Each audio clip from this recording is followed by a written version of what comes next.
If you feel you can't step away from your business for a week or even a day without everything falling apart, this video is for you. Maybe you're the first one in, the last one out. You're chasing staff, fixing mistakes, answering the same questions over and over. You're constantly fighting fires your team has created, or that your lack of systems has allowed. And deep down, you know that you should be working on strategy, growth, and leadership. But every time you look at your calendar, it's full of jobs that someone else should be doing. In this video, I'm going to walk you through how to escape the daily grind and become the strategic leader your business actually needs. I'm Phil Badura from Action Coach Business Steps, and I work with business owners just like you, founders of small to medium businesses who are stuck working in the business and want to step up to work on the business. Stay with me to the end because I'll give you a simple next step to start freeing up your time and transforming chaos into control. The core problem: you built yourself a job, not a business. Let's call it out. Most founders don't own a business. They own a very busy job with overheads and staff. You start with passion, you win the first clients, and you do the work better than anyone else. So every time something important comes up, it lands back on your plate. You approve every quote, you solve every customer problem, you train every new team member on the fly. You jump back on the tools whenever things get tight. Over time, you become the bottleneck, and without meaning to, you train your team to rely on you for every decision. Here's the hard truth. The reason you're stuck in the daily grind isn't just your team or the market. It's the way you're showing up as the leader. This isn't about blame. It's actually good news, because if you created it, you can change it. In this video, I'm going to walk you through 6 key traits you must adopt to escape the daily grind, plus exactly where to put your attention, focus, and energy so that you're working on the right things. Trait number 1, identity shift, from operator to strategic leader. The first change is an identity shift. If, in your head, you see yourself as the plumber, the fabricator, the problem solver, you will always be dragged back onto the tools. The first step is to see yourself as being a business owner first and foremost. Strategic leaders see themselves differently. They say, my job is to build the machine, not be the machine. My value is created through thinking, leading, and designing systems, not just doing tasks. This identity shift shows up in very practical ways. Number 1, what you say yes to. Operator Phil says yes to every urgent job. Strategic Phil says yes to what builds the future of the business. Number 2, how to spend your prime time. Operator Phil spends his best hours on other people's problems. Strategic Phil spends his best hours on planning, systems, leadership, and growth. And number 3, what you tolerate. Operator Phil tolerates chaos because that's just how it is in this industry. Strategic Phil treats chaos as a systems problem and fixes the root cause.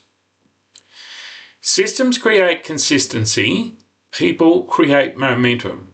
Your job as a leader is to design both. Trait number 2, calendar discipline, protecting CEO time. Let's talk about the most honest document in your business. It's your calendar. You can say you're a strategic leader. You can say you're working on the business, but your calendar tells the truth. Strategic leaders protect their CEO time like it's their most valuable asset, because it is. Everyone has the same 86,400 seconds available to them each day. How are you using yours? Here's a simple discipline I use with clients. Number 1, create a default diary. Block out CEO time, 2 to 4 hours per week minimum. Same time every week. This is non-negotiable. You don't book over it, you don't give it away. Number 2, define what happens in CEO time. This is where your attention, focus and energy go to work on the business. Reviewing key numbers, sales, margin, cash, productivity. Identifying bottlenecks in workflow or communication. Designing or improving one system or process. Planning the next 90 days. Priorities, projects, people. And number 3, guard it ruthlessly. If a team member asks, can you quickly jump in and help with this?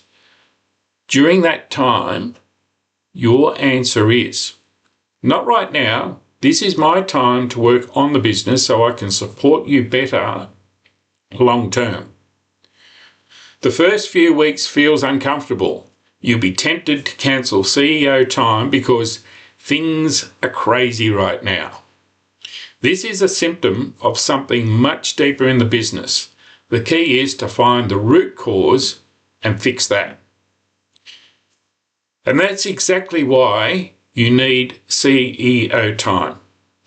If you're watching this thinking, Phil, there's no way I've got even 2 hours free, that's your first red flag. You don't have a time problem, you have a priorities and boundaries problem. Trait number 3, ruthless clarity on priorities, focusing on the right work. Let's talk about what you actually work on during that time. Strategic leadership is not about being busy. It's about being busy with the right things. I teach owners to focus their attention, focus and energy on 3 levels. Number 1, direction. Where are we going? Clear 12-month goals for revenue, profit and team. A simple 90-day plan, 3 to 5 key projects that will move the business forward. And everyone knows the priorities. They're written, visible and discussed weekly. Number 2 is leverage. What gives the biggest return? Ask yourself, if I improve this one thing, what else gets easier or better? Often the leverage points are fixing a broken handover between sales and ops, improving how jobs are scheduled, tightening cash flow and invoicing, and implementing a simple sales follow-up system. And 3, standard. What good looks like. If your team doesn't know what good looks like, you'll always be dragged back into quality control. Your leadership work is to define clear expectations for every role, simple measures for success, KPIs, non-negotiable standards for service and delivery. Remember, where your attention goes, energy flows and results grow. If your attention is always on today's crisis, you'll get very good at surviving and very bad at scaling. Trait number 4, building a self-managing team from dependency to ownership. You cannot be a strategic leader and the only brain in the business. If every road leads back to you, your team will say or stay in what I call learned helplessness. They don't decide, they just ask. So we shift you from answer machine to coach and leader. Here are the 3 practical tools I use with clients. Question before answer. When a team member comes to you with a problem, don't solve it straight away. Ask, what options have you considered or thought of? What do you think is the best approach? What outcome are we aiming for here? You're training them to think, not just report. Number 2, clear roles and responsibilities. This sounds basic, but so many owners actually skip it. Every seat in the business must have a clear role description. People need to know what they own, what they decide, and when to escalate. And number 3, simple meeting rhythms. Instead of being interrupted 100 times a day, we create a short daily or shift huddle, which is 10 to 15 minutes. A weekly operations meeting that looks at issues, improvements, and priorities. And a monthly leadership or strategy meeting. This gives your team structured access to you instead of constant, unplanned interruptions.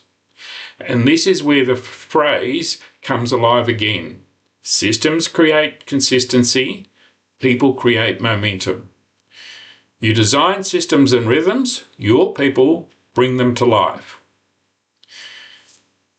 Trait number 5, systems thinking. Fixing the root cause, not the symptom. Right now you might be thinking, Phil, my team is the problem. They just don't care. In my experience, 80% of the time, it's not a people problem, it's a systems problem. Systems are just agreed ways of doing things. Every time you see chaos, ask yourself, is this a person issue or is this a missing or broken system? Some examples. Jobs constantly running late. You probably have a scheduling system issue. Customers getting inconsistent communication. You likely have a handoff system issue between admin, sales, and operations. Another one might be constant rework or quality issues. You've got a quality control system issue, not just sloppy staff.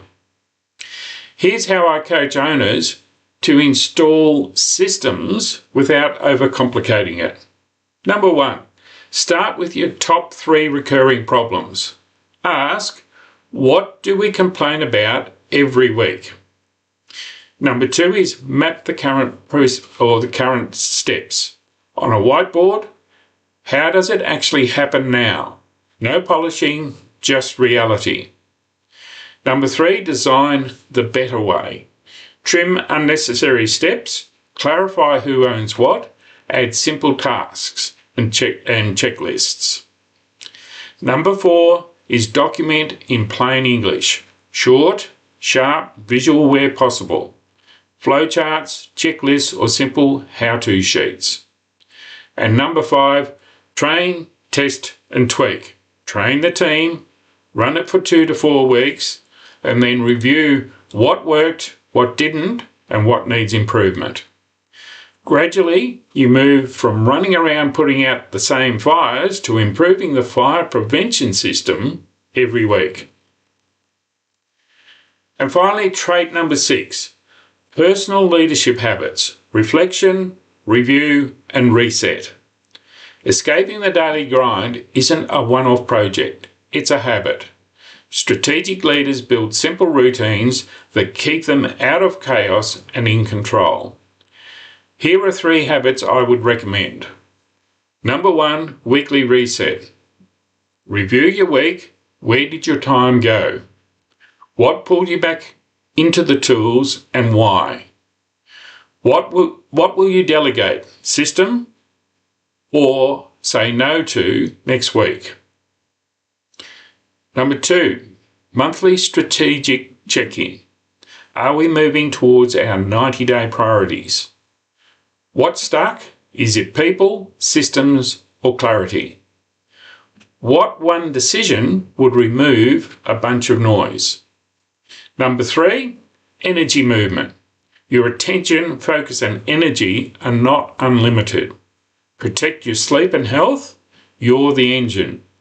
Do your highest value thinking in your best energy window. That may be for some people in the morning, some people in the afternoon or evening.